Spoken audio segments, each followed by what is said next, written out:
حضرت یزید ابن حبیب مصر کے ممتاز حافظ الحدیث گزرے، بیمار پڑ گئے، لوگ بیمار پرسی کے لیے آنے لگے۔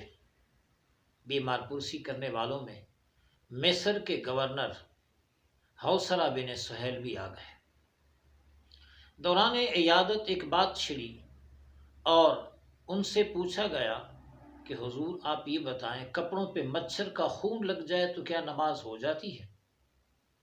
اس ممتاز حافظ الحدیث نے اپنا چہرہ پھیر لیا، چہرے پہ ناگواری کے آثار آ گئے اور اس کا جواب نہیں دینا چاہا۔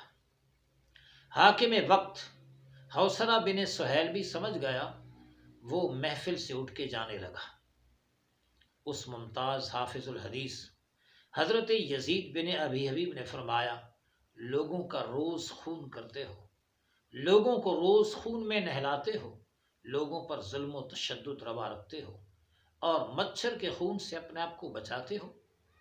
یہی حال کچھ آج بھی ہے کہ لوگ بظاہر بڑے پاک باز متقی بنتے ہیں، لیکن در حقیقت وہ روز کتنے لوگوں کا خون کرتے ہیں، کتنا تشدد کرتے ہیں، کتنا ظلم کرتے ہیں اور کس قدر دوسروں کا حق مارتے ہیں۔ کاش جب ہم نیکی کے پاپڑ بیلتے ہوں اس وقت ہمیں یہ بھی سمجھ میں آ جائے اور ہوش اور سوچ میں یہ بات بھی آ جائے کہ ہمارا اپنا طرز عمل کیا ہے اور ہمارا اپنا کردار کیا ہے۔